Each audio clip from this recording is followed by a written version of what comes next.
예, 오늘 말씀의 제목은 천국을 만들어가는 삶 첫 번째입니다. 천국을 만들어가는 삶. 오늘 우리는 약 2달 만에 요한복음을 다시 보게 됩니다. 요한복음을 쉰 2달여 기간 동안 우리는 신앙인이 장착해야 할 그 신앙의 조건들, 상태, 소망, 성화, 성령 충만, 예배의 자세, 또는 믿음 등에 대해서 살펴보았습니다. 이런 신앙의 요건들은 단 한 분을 모델 삼는데 그분이 바로 예수님이시죠. 우리는 오늘부터 요한복음을 다시 보게 될 텐데 이 내용 역시 우리 신앙의 모델이신 예수님을 담는 것에 그 초점이 있습니다. 이 담기의 도달점은 예수님이 이 땅에 천국을 만드셨듯 우리도 이 땅에 천국을 만들어가는 겁니다. 우리가 예수님을 생각하면, 예수님을 닮아가야 한다고 생각하면 뭔가 좀 추상적이죠. 그런데 우리가 구체적으로 설명한다면 예수님께서 이 땅에 천국을 만드셨듯 우리가 이 땅에 천국을 만들어가는 게 예수님 닮는 삶인 것이죠. 오늘 말씀은 2달 전에 보았던 요한복음 말씀과 연결됩니다. 잠깐 지난 요한복음 말씀을 정리해서 말씀드리면 지난 말씀의 내용은 내 이름으로 무엇이든지 나에게 구하면 행하리라 라는 말씀의 의미에 대한 것이었습니다. 여러분 기억이 나실까요? 안 나시겠죠? 예, 2달여 만이기 때문에 안 나실 겁니다. 내 이름으로 무엇이든지 구하면 내가 이룰 것이다 라는 말에 담긴 의미는 예수님의 이름이 불러지는 곳에 어떤 믿음의 기적이 일어나는 게 아니라 어떤 믿음의 기적, 우리가 기대하는 예수 그리스도 이름으로 명하노니 해서 막 나가는 이런 기적을 얘기하는 게 아니라 예수님께서 행하셨던 천국 사역, 아픈 자의 병을 고치고 배고픈 자들을 먹이고 죽은 자를 살리는 그런 사역, 영혼의 죽음을 얘기하겠죠. 그런 사역들이 나타나게 되는 것을 말합니다. 다르게 말하면 예수 그리스도의 이름으로 기도합니다 라는 것은 내 기도로 예수님이 이루셨던 그 천국이 이루어지길 원합니다 라는 의미인 거예요. 우리가 기도의 끝에 예수님의 이름으로 기도합니다 라고 마치잖아요. 이게 나도 내 기도가 예수님이 이루셨던 천국의 일들을 이루어 가기를 원합니다 라는 의미인 거예요. 다르게 말하면 내가 그 삶을 살아가길 원합니다라는 고백인 거예요. 고백. 예수님의 이름으로 기도한다는 그 의미가. 여러분 우리는 기도를 마칠 때마다 예수님의 이름으로 기도합니다라고 말하며 마칩니다. 여러분은 이 기도를 어떤 의미로 고백하고 계셨습니까? 예수님이 이 땅에 이루셨던 천국처럼 내 기도가 천국을 이루길 원합니다 라는 의미에서 하고 계셨습니까? 아니면 내 기도에 응답받기 위해 내가 열심히 부르짖어 기도한 그 기도에 응답받기 위한 도구로 예수님의 이름을 고백하고 계셨습니까? 사실 많은 사람들은 예수님의 이름이 갖는 의미를 잘 모릅니다. 그냥 사람들이 교회에서 그렇게 붙이니까 붙여서 사용하는 경우가 많은 것이죠. 여러분 우리가 예수님의 이름으로 기도를 끝맺으며 가져야 할 마음은 예수님이 내 안에서 일하셔서 나로 하여금 이 세상에 예수님이 행하셨던 천국 사역, 병든 자를 위로하고 배고픈 자를 도우며 영적으로 죽어있는 자에게 새 생명, 복음을 전하는 그 일이 나타나게 하옵소서 라는 마음으로 예수님의 이름으로 기도합니다 라고 고백해야 하는 겁니다. 다르게 표현하면 이 기도는 저도 예수님처럼 이 땅에 천국을 이루는 신앙의 삶을 살겠습니다라는 의지의 표현인 거예요. 의지의 표현. 여러분 예수님이 이루신 삶이 내 삶의 목적입니다라는 게 바로 예수님의 이름을 고백하는 우리가 가져야 할 마음 자세인 거예요. 예수님의 그 삶의 목적이 내 삶의 목적이 되길 원합니다. 여러분 이제 예수님의 이름을 고백하시며 우리가 우리의 삶의 목적을 예수님께 맞추게 되는 복된 삶을 살기를 원합니다. 여러분 그렇게 예수님의 이름으로 기도하면서도 내 것, 나를 이루기 위한 고백으로가 아니라 도구로가 아니라 예수님의 삶, 그 사역이 나타나게 되는 놀라운 일들이 여러분이 있기를 바랍니다. 오늘은 이 내용을 머리에 담아두고, 왜냐면 이게 중심이니까 담아두고 말씀을 나누도록 하겠습니다. 오늘 말씀 15절에서 예수님은 너희가 나를 사랑하면 나의 계명을 지키리라 라고 말씀하셨습니다. 그리고 21절에서는 나의 계명을 지키는 자라야 나를 사랑하는 자다 라고 말씀하셨습니다. 이 두 말씀의 주제는 계명을 지키라입니다. 계명을 지키라. 그리고 이 두 말씀의 중간에 16절부터 20절까지의 말씀이 끼어 있죠. 그렇죠? 16절부터 20절까지의 말씀이 이렇듯 같은 주제, 계명을 지키라는 같은 주제에 끼어 있는 문장 구조를 샌드위치 구조라고 부릅니다. 샌드위치 구조. 이것을 샌드위치 구조라고 부르는 이유는 이 구조가 샌드위치 같기 때문인데, 샌드위치의 윗빵과 아랫빵이 중간의 속재료와 어울려 완벽한 맛을 내듯 15절 말씀과 21절 말씀이 16절부터 20절까지의 말씀과 어울려 하나의 완벽한 주제를 만들어내는 것을 말합니다.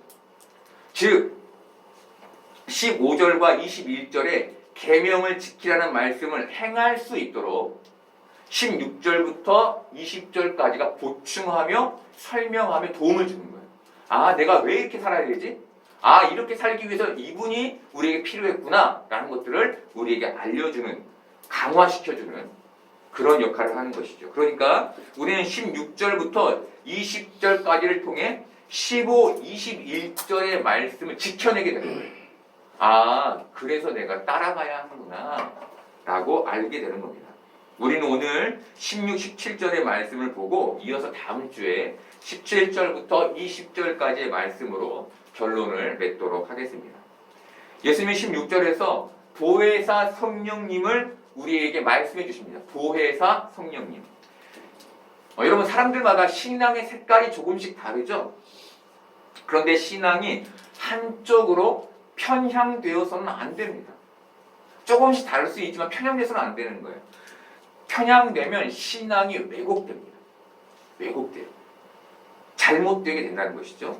어떤 사람은 말씀을 절대시합니다. 그래서 말씀 이외의 신앙의 요소, 찬양과 기도와 교제는 터부시하는 경향이 있습니다. 반대로 어떤 사람은 성령의 역사만 절대시합니다. 이 사람들은 모든 신앙의 요소를 성령의 역사로만 해석합니다. 이 두 부류가 갖는 공통점은 둘 다 성령의 이해, 성령님에 대한 이해가 부족하다는 겁니다. 부족하다. 여러분, 성령님은 우리에게 믿음을 주시는 분이며 말씀을 깨닫게 하시는 분이며 믿음의 삶을 살도록 힘과 은혜를 주시는 분이며 우리를 믿음의 길로 인도하시는 분이며 때로는 기적을 일으키시는 분이십니다. 이것이 성령 충만의 이해입니다. 이해. 말씀을 중요시하는 사람에게 성령님은 말씀을 깨닫게 하시는 아주 중요한 역할을 하십니다. 여러분, 이 자리에 앉아서 설교를 들으시죠? 이 설교를 깨닫게 되는 것, 듣는 것 말고 여러분 마음으로 받아 내 삶의 변화에 이르게 되는 것은 모두 성령의 역사이십니다. 그러니 말씀을 중요하게 생각하는 사람에게 성령의 깨달음은 아주 중요한 것이죠. 그럼 말씀을 읽어요.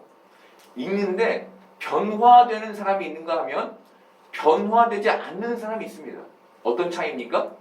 성령의 역사의 차이입니다.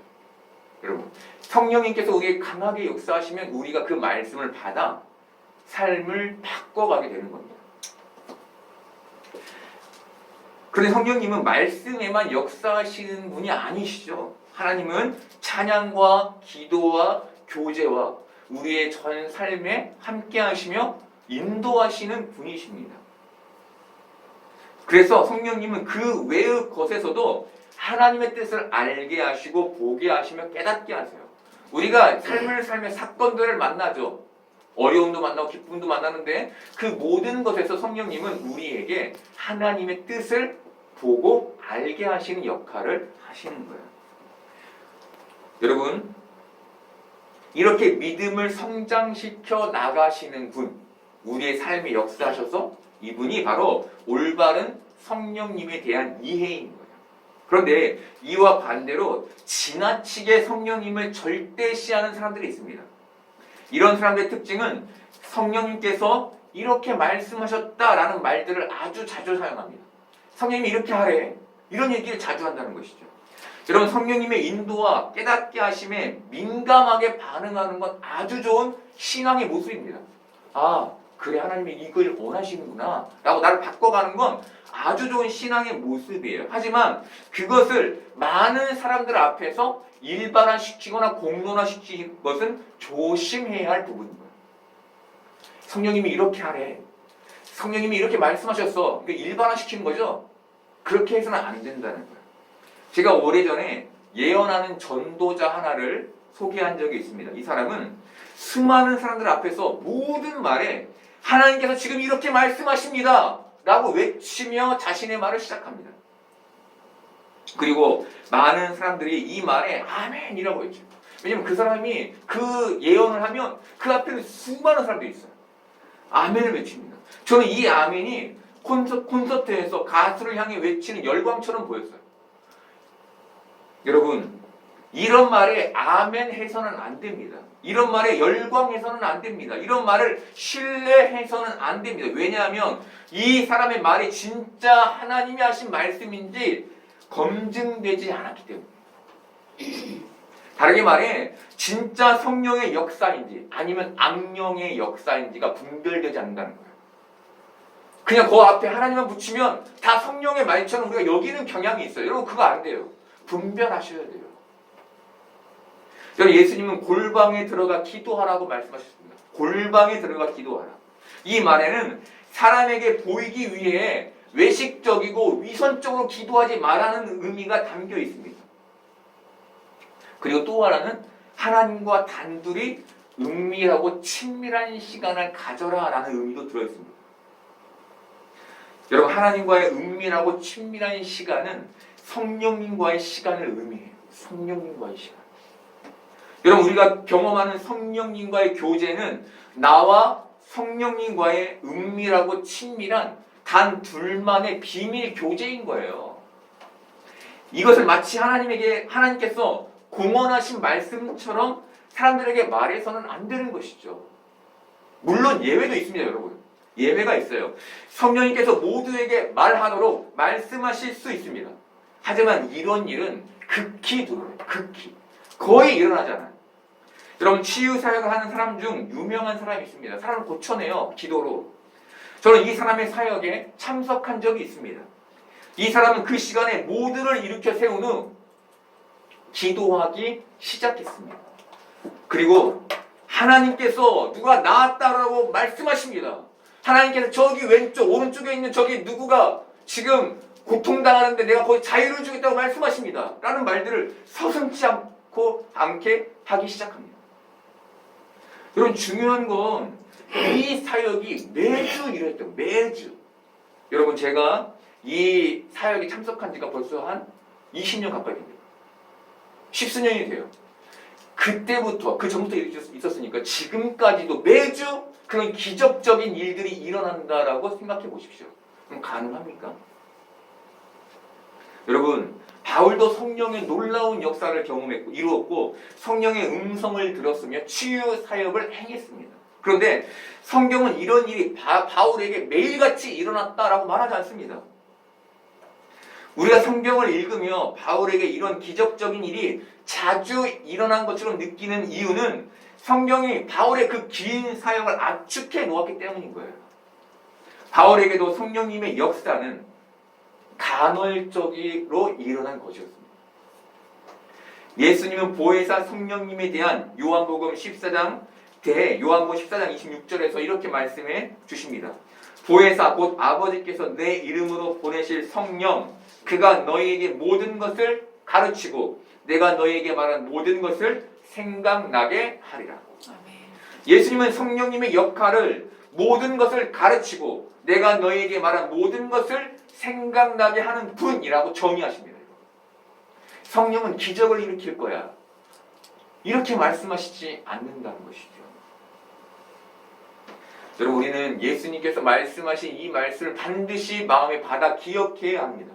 그래야 이 세상의 혼돈에 휘둘리지 않을 수 있는 거예요.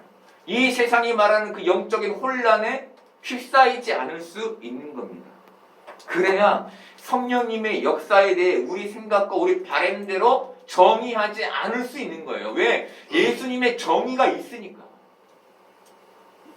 많은 사람들이 성령님이 주시는 깨달음과 마음에서 일어나는 생각을 잘 구분하지 못합니다. 많은 사람들이. 그리고는 마음에서 일어나는 생각을 마치 성령님께서 주신 생각처럼 여깁니다. 아, 성령님 이렇게 말씀하셨네. 문제는 그것을 나만 알면 좋은데 주위의 사람들에게 알린다는 거예요. 여러분, 주위의 사람들도 그 사람의 말을 들으며 그게 성령이 말씀하신 것인지 자기 생각인지 분별해 줄 수 없어요. 그것은 자기만 아는 거예요. 자기만. 여러분, 그 오류에서 벗어날 수 있는 주체는 자신밖에 없는 거예요. 그래서 우리는 섣불리 성령님의 말씀을 일반화해서는 안 되는 겁니다. 인간은 부정확하죠. 그래서 확신을 경계해야 하는 거예요. 자꾸 내게 들려진 하나님의 음성이라도 의심해 봐야 되는 거예요. 또 묻고 또 묻고 또 물으며 검증해야 하는 거예요. 그리고 그것에 대해서 공언하지 않고 내 안에 간직한 채 내가 그렇게 살아가야 하는 거예요. 예수님은 성령님에 대해 17절에서 이렇게 말씀해 주십니다. 말씀 17절 후반절 보겠습니다. 너희는 그를 아나니 그는 너희와 함께 거하시며 또 너희 속에 계시겠습니다. 여러분, 성령님은 우리의 삶에 특별하게 역사하시는 분이시기도 하지만 우리 안에서 우리와 동행하시는 분이신 거예요.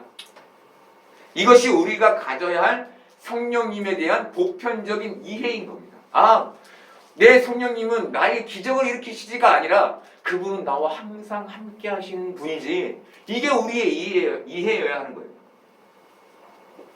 성령님께서 우리 안에서 하나님의 말씀을 살아내게 하시는 것.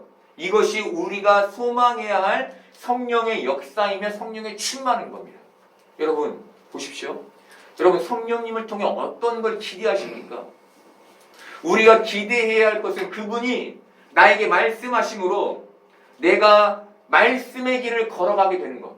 그것이 성령의 역사임을, 성령의 충만임을 소망하며 살아가야 하는 거예요. 다르게 말해, 지금 내 안에 말씀이 있나? 하나님이 계신 거 말고, 하나님 우리 항상 함께 계시니까 지금 내 안에 말씀이 있나? 지금 그 말씀을 내가 따르나? 거기에 성령 충만의 기준과 성령님의 역사의 기준이 있는 거예요. 만약 그게 없다면 우리 안에 성령 충만도 없는 것이고 성령의 역사도 없는 거예요. 우리는 우리 뜻대로 살아가고 있는 거예요. 그리고 말로만 주님 나와 함께 하시지 라고 말하고 사는 겁니다. 여러분, 예수님은 이 보혜사 성령님을 우리에게 주사 우리와 영원토록 함께하게 하시겠다라고 말씀하셨습니다. 이 말에는 성령님을 우리에게 주심으로 너희가 영원토록 말씀의 길을 걷게 하겠다는 예수님의 축복이 담겨 있는 거예요. 예수님의 축복. 여러분, 이것보다 성령님이 우리 안에 계심으로 우리가 말씀을 살아내게 되는 것, 이것보다 더 큰 특별함이 있을까요? 더 큰 성령의 기적이 있을까요? 더 큰 축복이 있을까요? 근데 여러분 어떻습니까? 많은 사람들이 이런 것들은 축복이라고 여기지 않아요. 기적이 일어나야 그걸 축복이라고 여깁니다. 여러분, 말씀을 살아내는 특별함을 갖기를 원합니다. 그 성령의 역사를 소망하기를 바랍니다. 그래서 여러분, 이 땅을 성령의 충만함으로 살아가는 여러분 되기를 바랍니다. 여러분, 요한복음 1장에서 요한은 예수님이 말씀으로 이 땅에 오셨다라고 말해줍니다. 말씀의 헬라어는 로고스인데 로고스는 진리라는 뜻이에요. 진리. 예수님께서 진리시라는 것은 오늘 말씀을 이해하는 데 아주 중요한 열쇠입니다. 예수님이 진리시다. 예수님은 제자들에게 내 계명을 지켜라 라고 말씀하셨습니다. 내 계명을 지켜라. 계명은 예수님께서 말씀하신 것이죠. 그렇잖아요. 예수님께서 하신 말씀이 계명이죠. 여러분 계명의 본체가 누구신 거예요? 예수님이신 거예요. 예수님. 즉 계명이 곧 예수님이라는 것은 계명이 곧 진리라는 거예요. 진리. 이런 이해로 15절의 말씀을 보면 내 계명을 지키라 라는 말씀은 이 땅에 예수님처럼 천국을 이루는 사역을 해라 라는 의미로 15절을 해석할 수 있게 돼요. 여러분 되게 중요한 아주 중요한 얘기입니다. 여러분 내 계명을 지키라는 말, 이 말을 이해하기 위해서 계명이 진리이고 진리가 예수님인 것을 알아야 돼요. 즉 예수님께서 계명을 지키라라고 제자들에게 말씀하신 건 진리인 나처럼 너희도 이 땅에 천국을 만들어 가라 라는 말씀을 돌려 하신 거라는 거예요. 예수님은 제자들에게 이 땅에 천국을 지켜가, 이루어가 라는 의미로 내 계명을 지키라 라는 말씀을 해주신 겁니다. 즉 우리가 예수님께서 말씀하신 계명을 지켜갈 때 우리도 예수님처럼 이 땅에 천국을 이룰 수 있게 되는 거예요. 그리고 예수님은 이 계명 지킴에 반드시 필요한 분으로 성령님을 말씀해 주신 거예요. 여러분 성령님의 역할이 뭐였죠? 앞서 말씀드린 것처럼 말씀을 생각나게 하고 깨닫게 하는 것. 그 말씀 누가 하셨죠? 예수님. 즉 성령님은 우리가 이 땅에서 진리를 살아가기에 없어서는 안 되는 아주 필요한 가장 필요한 분이신 거예요. 그분이 없이는 우리가 이 땅에서 예수님의 말씀 그 진리를 살아갈 수 없는 겁니다. 여러분 많은 사람들이 신앙생활을 어렵게 여기고 지겹게 여겨요. 많은 사람들이. 그 이유는 신앙을 절제하고 지키고 버리고 나누는 것을 생각하기 때문이에요. 이 자리에 와서 앉아서 지루한, 지겨운 하나님의 말씀을 들어야 하는 것으로 생각하기 때문이에요. 술도 못 마시게, 담배도 못 피게, 뭐 세상에서 말하는 그런 즐거운 쾌락들 다 끊어내게 하니까 신앙생활이 어려운 것이죠. 아, 내가 수도사가 됐네. 이렇게 생각하게 되는 거예요. 여러분, 신앙생활은 어렵지 않습니다. 간단합니다. 예수님처럼 살면 돼요. 그게 신앙이에요, 여러분. 어렵게 생각하실 필요 없어요. 아, 이것도 뭐고 저것도 뭐고. 여러분 그것은 제가 생각하면 되잖아요. 그죠? 여러분은 아, 나 신앙인이야. 나 신앙생활 잘해. 어떤 거예요? 나 예수님처럼 살고 있어. 이렇게만 연결시키면 되는 거예요. 어렵지 않아요, 여러분. 예수님처럼 살면 그게 신앙인 겁니다. 그리고 예수님처럼 산다는 건 이 땅에 천국을 만들어 간다는 거예요. 그러니까 내가 이 땅에 천국을 만들어 가고 있으면 그게 내가 신앙생활 잘하고 있구나라고 알면 되는 거예요. 여러분, 결연한 의지로 이 땅에 천국을 반드시 만들어 내겠다는 그 다짐의 삶을 여러분이 살기를 바랍니다. 그런데 이 세상에서 예수님처럼 산다는 게 결코 쉽지는 않죠. 여러분도 다 경험으로 아시죠? 그죠? 왜일까요? 억울함과 거짓말과 시기와 질투와 통제와 구속과 이기심이라는 정말 수많은 부정적인 것들이 우리를 공격해오기 때문이에요. 도대체가 너무 힘들어요. 왜 이렇게 세상은 불평등할까? 왜 이렇게 세상은 불의할까? 왜 이렇게 세상은 나에게 이렇게 어려움을 줄까? 라는 것들이 계속 우리에게 닥쳐오는 거죠. 여러분, 그래서 많은 사람들이 이것에, 이 부정적인 것에 통제당하고 억눌리고 갇혀버려요. 요새 많이 우울증이 있죠? 여러분, 우울증이 왜 걸립니까? 자신의 삶에서 벗어나지 못하니까. 거기에서 계속 낙심하고 낭망하니까 오는 거예요. 네, 무기력함이 오는 게 그거죠. 여러분, 왜 그런 거예요? 거기에 갇히니까 그런 거예요. 쳇바퀴 돌도 내 삶이 거길 돌아. 아, 빠져나올 수 없네 하면서 어느 순간 우울증에 걸리게 되는 겁니다. 여러분, 문제는 대다수의 사람들이 이 상태에 대해 참고 인내하고 손해보며 믿음으로 이기면 된다라는 정도로만 생각한다는 거예요. 그러면서 그냥 갇혀가는 거죠, 점점. 여러분, 우리가 가져야 될 신앙의 모습이 뭘까요? 우리는 이런 부정적인 상황에 갇히잖아요. 그래서 그게 나중에는 병으로 나타나잖아요. 암, 우울증, 뭐 어려운 것들. 그렇죠? 우리는 이런 상황에 어떤 신앙의 모습을 가져야 될까요? 상황에 따라 이렇게 참고 손해보는 것은 일부는 맞습니다. 좋은 신앙의 모습이에요. 일부는. 그런데 전체를 그렇게 사는 건 여러분 신앙이라고 볼 수 없어요. 어리석은 겁니다. 예수님은 세상의 불의와 불법에 맞서셨어요. 여러분. 억울함과 거짓에 참고만 계시지 않으셨습니다. 우리가 성경을 그렇게 봐야 돼요. 대응하기도 하셨고 때론 피하기도 하셨어요. 참기도 하셨어요. 그게 예수님의 모습이셨어요. 이런 예수님의 모습이 우리에게 주는 중요한 통찰은 예수님이 이 부정적인 상황에 갇히지 않으셨다는 거예요. 예수님은 어떻게 해서든 그것에서 빠져나오셨다는 거예요. 대응하시면 빠져나오고 참으시면 빠져나오고 피하면 빠져나오고 그때마다 다른 제스처를 취하시며 거기에 갇히지 그 문제 그 부정에 갇히지 않으셨다는 겁니다. 여러분 부정적인 상황에 갇히지 않는 것이 건강한 신앙의 모습이며 신앙의 축복인 거예요. 예수님은 부정적인 상황에 갇히지 않으셨습니다. 그래서 천국 사역을 힘있게 해나가실 수 있었던 거예요. 만약 예수님이 자신의 죽음 앞에 나 죽게 됐어 갇혔다면 그분이 끝까지 천국 사역을 하실 수 있었을까요? 아니었겠죠. 그분이 거기에 그 부정적인 것에 그 죽음에 갇히지 않으셨기 때문에 그분의 최후가 십자가에서 죽으심으로 우리에게 천국을 선물해 주시는 것까지 갈 수 있었던 것이죠. 여러분. 그렇다면 부정적인 상황에 갇히지 않을 수 있는 방법은 뭘까요, 여러분? 그것은 하나님이 여러분에게 주신 사명에 대한 확신에서 비롯돼요. 확신.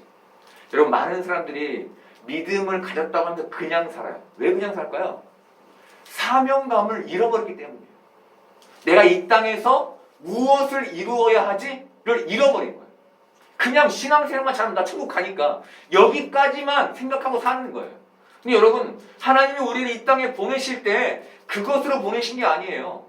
아니 너는 예수를 대신하여 이 땅에 천국을 이루는 사명으로 내가 너를 보낸 거야. 그러니까 하나님의 뜻이에요. 우리는 이 땅에서 그 삶, 그 사명에 대한 확신을 가져야 되는 거예요. 그래야만 여러분 부정적인 것에 갇히지 않을 수 있게 됩니다. 모 선교단체를 통해 필리핀에 간 청년이 있었어요.